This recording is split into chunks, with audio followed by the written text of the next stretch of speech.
नमस्कार दोस्तों, मैं तन्मय मिश्रा और स्वागत है आप सभी का मेरे YouTube चैनल जीके वाला में। और आज मैं आप लोगों के लिए एक इंटरेस्टिंग कहानी लेकर आया हूँ और यह भारतीय इतिहास से संबंधित है। अब चलिए हम जानते हैं कि ईस्ट इंडिया कंपनी कैसे स्थापित हुई, अंग्रेज भारत कैसे आए, अंग्रेज़ों की लड़ाई किससे हुई और क्यों हुई। व्यापार से साम्राज्य तक की पूरी कहानी हम जानेंगे एक मज़ेदार अंदाज में। तो चलिए बढ़ते हैं आगे। मुगल बादशाहों में अंग्रेज आखिरी शक्तिशाली बादशाह थे। उन्होंने वर्तमान भारत के एक बहुत बड़े हिस्से पर नियंत्रण स्थापित कर लिया था।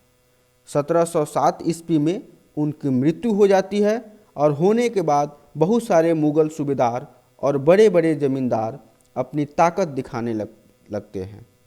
उन्होंने अपनी क्षेत्रीय रियासतें कायम कर ली थी। जैसे जैसे विभिन्न भागों में ताकतवर क्षेत्रीय रियासतें सामने आने लगी, दिल्ली अधिक दिनों तक प्रभावी केंद्र के रूप में नहीं रह सकी। 18वीं सदी के उत्तरार्ध तक राजनीतिक क्षितिज पर अंग्रेजों के रूप में एक नई ताकत उभरने लगी थी। क्या आप जानते हैं कि अंग्रेज पहल एक छोटी सी व्यापारिक कंपनी के रूप में भारत आए थे और यहाँ के इलाकों पर कब्जे से उसकी ज़्यादा दिलचस्पी नहीं थी। तो फिर ऐसा क्या हुआ कि एक दिन वे इस विशाल साम्राज्य के स्वामी बन बैठे। तो आगे हम देखेंगे कि ये कैसे इस विशाल साम्राज्य की स्वामी बन बैठे। सन 1600 में ईस्ट इंडिया कंपनी ने इंग्लैंड की महारानी एलिजाबेथ प्रथम से चार्टर का मतलब होता है इजाज़तनामा हासिल कर लिया, जिससे कंपनी को पूरब से व्यापार करने का एकाधिकार मिल गया। और इस इजाज़तनामे का मतलब यह था कि इंग्लैंड की कोई और व्यावसायिक कंपनी इस इलाके में ईस्ट इंडिया कंपनी से होड़ नहीं कर सकती थी। और इस चार्टर के सहारे कंपनी समुद्र पार जाकर नए इलाकों को खंगाल सकती थी, वहाँ से सस्ती कीमत पर चीज़ें खरीद उन्हें यूरोप में ऊंची कीमत पर बेच सकती थी। कंपनी को दूसरी अंग्रेज व्यापारिक कंपनियों से प्रतिस्पर्धा का कोई भी भय नहीं था। उस जमाने में वाणिज्यिक कंपनी मोटे तौर पर प्रतिस्पर्धा से बचकर ही मुनाफा कमा सकती थी। अगर कोई प्रतिस्पर्धी न हो तभी वे सस्ती चीज़ें खरीदकर उन्हें ज़्यादा कीमत पर बेच सकती थी। लेकिन यह शहरी दस्तावेज दूसरी यूरोपीय ताकतों को पूरब के बाज़ारों में आने से नहीं रोक सकता था। जब तक इंग्लैंड के जहाज़ अफ्रीका के पश्चिम तट को छूते हुए केप ऑफ गुड होप का चक्कर लगाकर हिंद महासागर पार करते, तब तक पुर्तगालियों ने भारत के पश्चिमी तट पर अपनी उपस्थिति दर्ज करा दी और वे गोवा में अपना ठिकाना भी बना चुके थे। पुर्तगाल ने खोजी यात्री वास्को डी गामा ने ही 1498 में पहली बार भारत तक पहुंचने के इस समुद्री मार्ग का पता भी लगाया था और 17वीं शताब्दी की शुरुआत तक डच भी हिंद महासागर में व्यापार की संभावना तलाशने लगे थे और कुछ ही समय बाद फ्रांसीसी भी व्यापारी सामने आ गए। समस्या अब यह थी कि सारी कंपनियां एक जैसी चीज़ें खरीदना चाहती थी। यूरोप के बाज़ारों में भारत के बने बारीक सूती कपड़े और रेशम की ज़बरदस्त मांग थी। इनके अलावा काली मिर्च, लौंग, इलायची, दालचीनी की भी ज़बरदस्त मांग थी।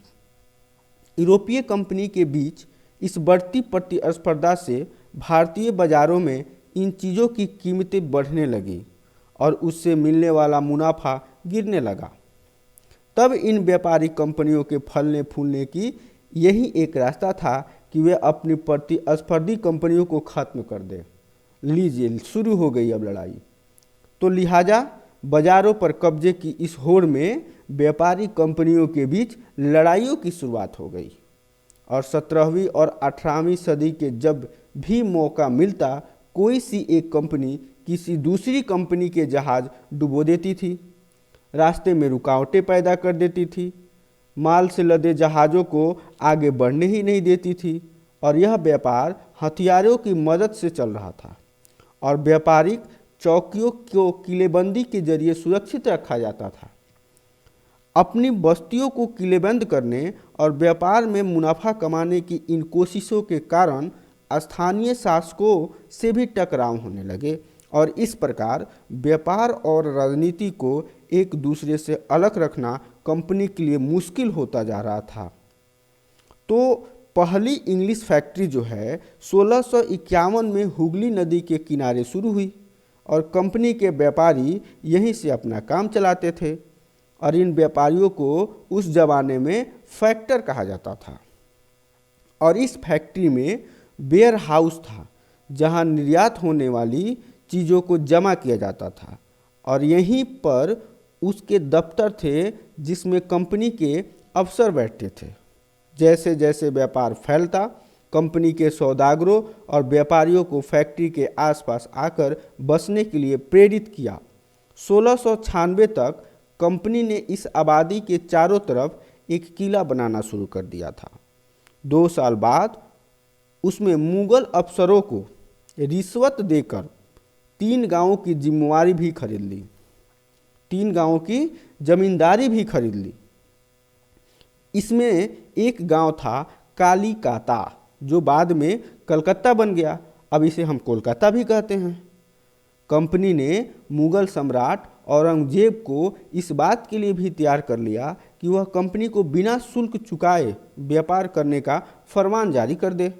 फरमान का मतलब होता है एक शाही आदेश। कंपनी ज़्यादा से ज़्यादा रियायतें हासिल करने और पहले से मौजूद अधिकारियों से का ज़्यादा से ज़्यादा फ़ायदा उठाने लगी थी।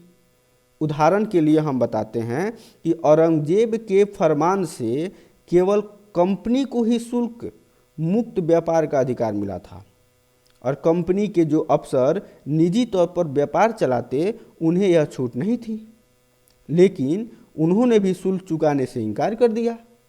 इससे बंगाल में राजस्व वसूली बहुत ही कम हो गई। ऐसे भला बंगाल के नवाब मुर्शिद कुली खान विरोध क्यों नहीं करते? तो 18वीं सदी की शुरुआत हुई और शुरुआत में कंपनी और बंगाल के नवाबों का टकराव काफ़ी बढ़ गया था। औरंगजेब की मृत्यु के बाद बंगाल के नवाब अपनी ताकत दिखाने लगे और उस समय दूसरी क्षेत्रीय ताकतों की स्थिति भी ऐसी ही थी। मुर्शिद कुली खान के बाद अली वर्दी खान और उसके बाद सिराजुद्दौला बंगाल के नवाब बने और ये सभी शक्तिशाली शासक थे।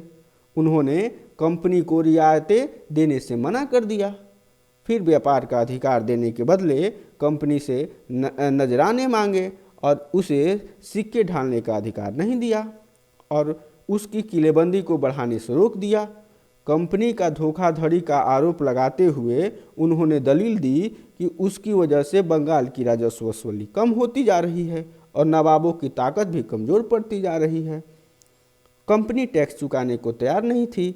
उसके अफसरों ने अपमानजनक चिट्ठियां लिखी और नवाबों और उसके अधिकारी को अपमानित करने का भी प्रयास किया।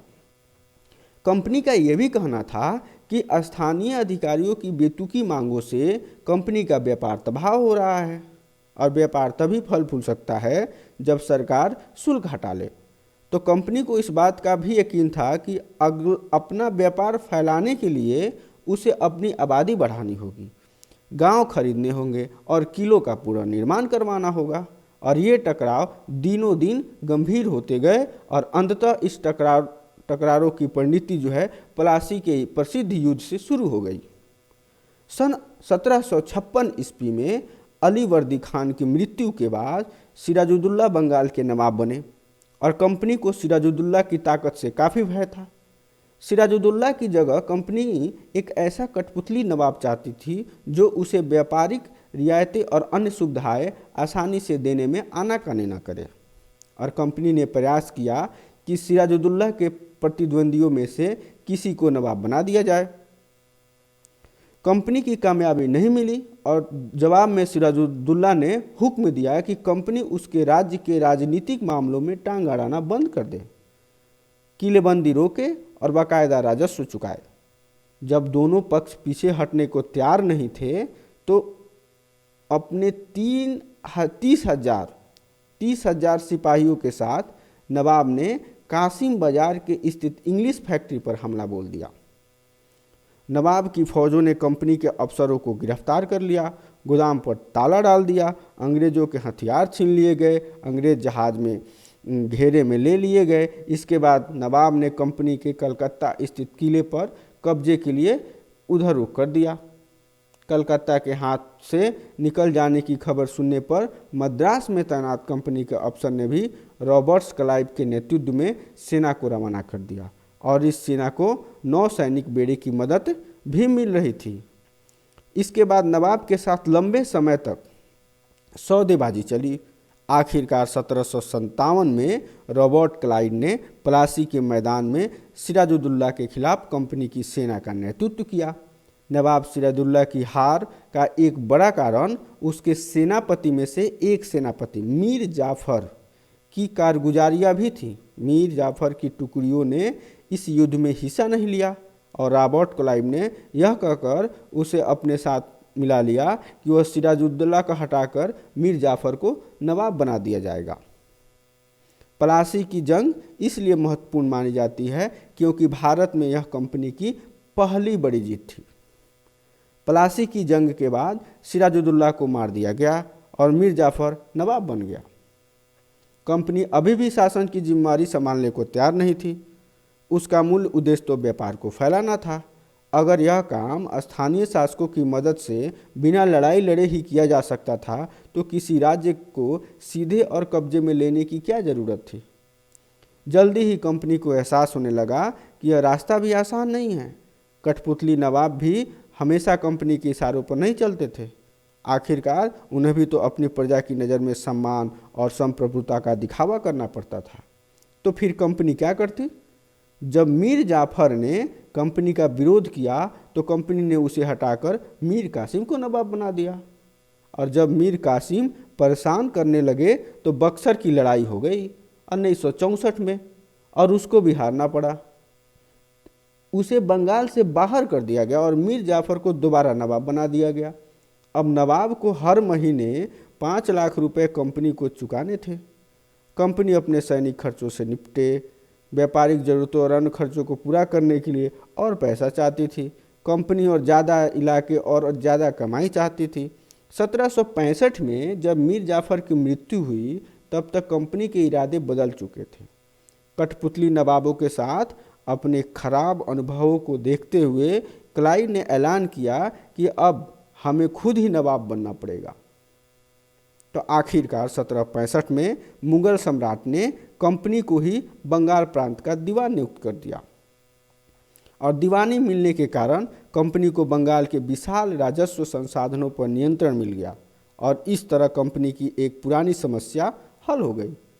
18वीं सदी की शुरुआत में ही भारत के साथ उसका व्यापार बढ़ता जा रहा था, लेकिन उसे भारत से ज़्यादातर चीज़ें ब्रिटेन में लाए गए सोने और चांदी के बदले में खरीदनी पड़ी थी और इसकी वजह से ये थी कि उस समय ब्रिटेन के पास भारत में बेचने के लिए कोई भी चीज़ नहीं थी। प्लासी की जंग के बाद ब्रिटेन से सोने की निकासी कम होने लगी और बंगाल की दीवानी मिलने के बाद तो ब्रिटेन से सोना लाने की ज़रूरत ही नहीं रही। अब भारत में होने वाली आमदनी के सहारे ही कंपनी अपने खर्च चला सकती थी और इस कमाई से कंपनी भारत में सूती और रेशमी कपड़ा खरीद सकती थी, अपनी फौजों को संभाल सकती थी और कलकत्ते में किलों और दफ्तरों के निर्माण का लागत उठा सकती थी। नवाब बनने का क्या मतलब था? इसका एक ही मतलब था कि कंपनी के पास अब सत्ता भी थी और ताकत भी थी, लेकिन इसके कुछ और भी फायदे थे। कंपनी का हर कर्मचारी नवाबों की तरह जीने के ख्वाब देखने लगा था। प्लासी की युद्ध के बाद बंगाल के असली नवाबों को इस बात के लिए बाध्य कर दिया गया कि वे कंपनी के अफसरों को निजी तोहफे के तौर पर ज़मीन और बहुत सारा पैसा दें। खुद रॉबर्ट्स क्लाइव ने ही भारत में बेहिसाब दौलत जमा कर ली थी। 1743 में जब इंग्लैंड से मद्रास आया तो उसकी उम्र मात्र 18 साल थी और 1767 में जब वह 2 बार गवर्नर बनने के बाद हमेशा के लिए भारत में रवाना हुआ तो उसकी दौलत 4,01,102 पाउंड के बराबर थी। दिलचस्प बात तो यह है कि गवर्नर के अपने दूसरे कार्यकाल में उसने कंपनी के भीतर फैले भ्रष्टाचार को ही खत्म करने का काम सौंपा गया था, लेकिन 1772 में ब्रिटिश संसद में उसे खुद भ्रष्टाचार के आरोप में अपनी सफाई देनी पड़ी थी। सरकार को उसकी अकृत संपत्ति के स्रोत संदेहास्पद लगने लगे थे और उससे भ्रष्टाचार आरोपों से बरी तो कर दिया, लेकिन 1774 में उसने आत्महत्या कर ली। कंपनी के सभी अफसर क्लाइव की तरह दौलत इकट्ठा नहीं कर पाए। बहुत सारी बीमारियों और लड़ाई के कारण कम उम्र में ही मौत का निवाला बन गए, और इसके अलावा उन सभी को भ्रष्ट और बेईमान मानना भी सही नहीं होगा। उसमें से बहुत सारे अफसर साधारण परिवार से आए थे। उनकी सबसे बड़ी इच्छा बस यही थी कि वे भारत में ठीक ठाक पैसे कमाएं और ब्रिटेन लौटकर आराम की जिंदगी बसर करें। जो जीते जी धन दौलत लेकर वापस लौट गए, उन्होंने वहाँ आलीशान जीवन जिया। उन्हें वहाँ के लोग नवाब कहते थे, और यह भारतीय शब्द नवाब का ही अंग्रेजी संस्करण बन गया। उन्हें लोग अक्सर नए अमीरों और सामाजिक हैसियत में रातों रात ऊपर आने वाले लोगों के रूप में देखते थे। नाटकों और कार्टूनों में इसका मजाक उड़ाया जाता था। यदि हम 1757 से और 1857 के बीच ईस्ट इंडिया कंपनी द्वारा भारतीय राज्यों पर कब्जे की प्रक्रिया को देखें तो कुछ महत्वपूर्ण बातें सामने आई। किसी अनजान इलाके में कंपनी ने सीधे सैनिक हमला प्रायः नहीं किया।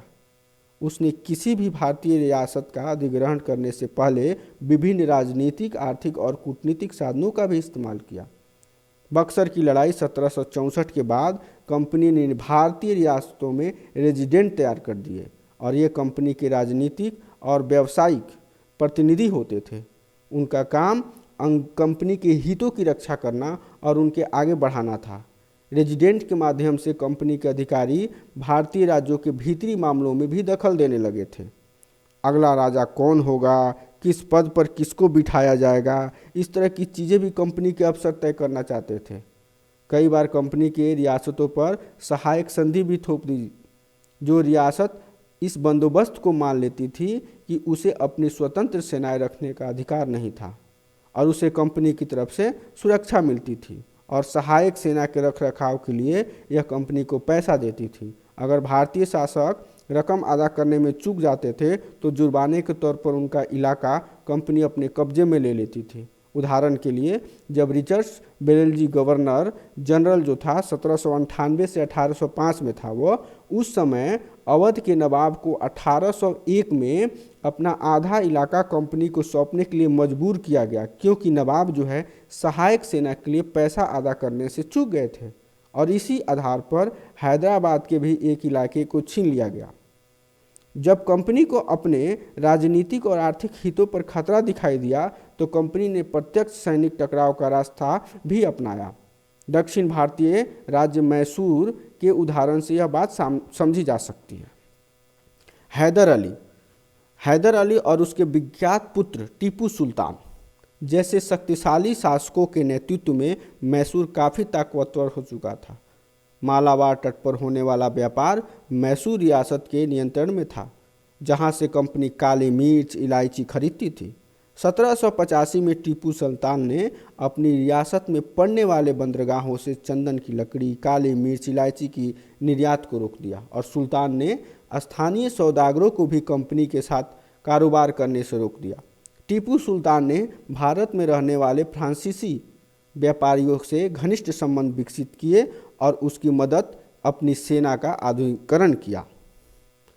सुल्तान के इन कदमों से अंग्रेज आग बबूला हो गए और उन्होंने हैदर अली और टीपू सुल्तान बहुत महत्वाकांक्षी, घमंडी और खतरनाक दिखाई देने लगे थे। अंग्रेजों को लगता था कि ऐसे राजाओं को नियंत्रित करना और कुचलना जरूरी है। फलस्वरूप मैसूर के साथ अंग्रेजों की 4 बार जंग हुई, एक 1767 से 69 में, फिर 80 से 84, 1790 से 92 और 1799 में।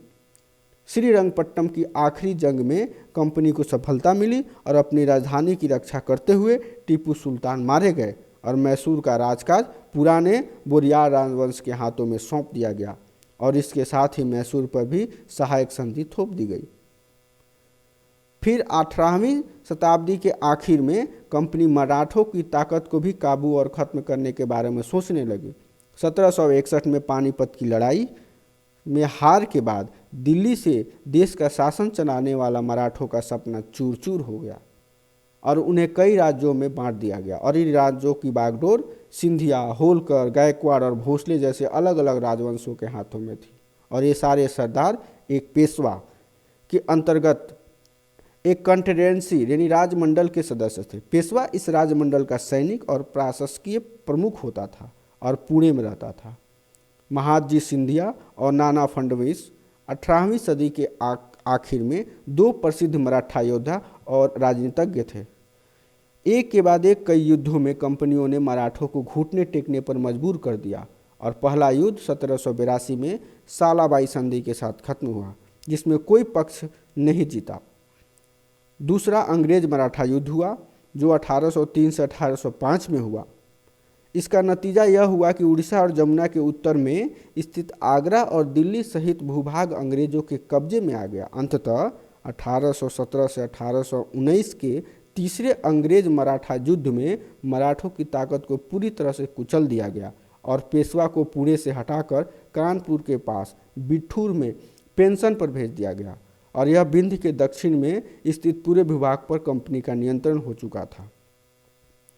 तो उपरोक्त विवरण से यही स्पष्ट है कि 19वीं सदी की शुरुआत में कंपनी क्षेत्रीय विस्तार की आक्रमकता नीति पर चल रही थी और लॉर्ड हेस्टिंग जो 1823 तक गवर्नर जनरल था के नेतृत्व में सर्वोच्चता की एक नई नीति शुरू की गई और कंपनी का दावा था कि उसकी सत्ता सर्वोच्च है, इसलिए वह भारतीय राज्यों के ऊपर है और अपने हितों की रक्षा के लिए वह भारतीय रियासतों पर अधिग्रहण करने और उनको अधिग्रहण की धमकी देने का अधिकार अपने पास मानती थी और यह सोच बाद में अंग्रेजों की नीतियों में भी दिखाई दे रही थी।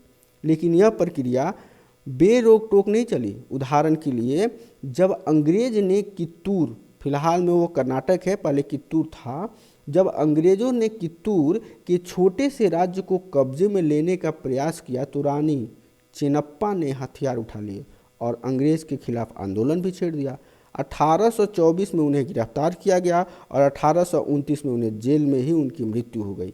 चेन्नप्पा के बाद कित्तूर स्थित संगेली के एक गरीब चौकीदार रायन्ना ने यह प्रतिरोध जारी रखा और चौतरफा समर्थन और सहायता से उन्हें बहुत सारे ब्रिटिश सिरों और दस्तावेजों को नष्ट भी कर दिया। आखिरकार उन्हें भी अंग्रेजों ने पकड़कर 1830 में फांसी पर लटका दिया और प्रतिरोध के ऐसे दूसरे उदाहरण आप भी देख सकते हैं। 1830 के दशक के अंत में ईस्ट इंडिया कंपनी रूस के प्रभाव से बहुत डरी हुई थी। कंपनी को भय था कि कहीं रूस का प्रभाव पूरे एशिया में फैलकर उत्तर पश्चिम से भारत की ओर अपनी चपेट में न ले और इसी डर के चलते अंग्रेज अब उत्तर पश्चिमी भारत पर भी अपना नियंत्रण स्थापित करना चाहते थे। उन्होंने 1838 से 1842 के बीच अफगानिस्तान के साथ एक लंबी लड़ाई लड़ी और अप्रत्यक्ष कंपनी शासन स्थापित कर लिया और 1843 में सिंध भी कब्जे में आ गया। इसके बाद पंजाब की बारी थी, जहां महाराजा रणजीत सिंह ने कंपनी की दाल नहीं गलने दी और 1839 में उनकी मृत्यु के बाद इस रियासत के दो लंबी लड़ाइयाँ हुई और आखिरकार 1849 में अंग्रेजों ने पंजाब का भी अधिग्रहण कर लिया। तो आज हम लोग जो है इस इतिहास के बारे में इतनी जानकारी प्राप्त किए, तो अब आगे भी इसी तरह मज़ेदार जो है कहानियों के बारे सुनने के लिए बने रहें हमारे YouTube चैनल जीके वाला के साथ और इस चैनल को लाइक करें, सब्सक्राइब जरूर करें ताकि आपके लिए जो भी यहाँ पे कंटेंट आए वो आपको प्रतिदिन मिलते रहें। तो फिर मिलते हैं इसके दूसरे वीडियो पार्ट 2 के साथ, तब तक के लिए नमस्कार।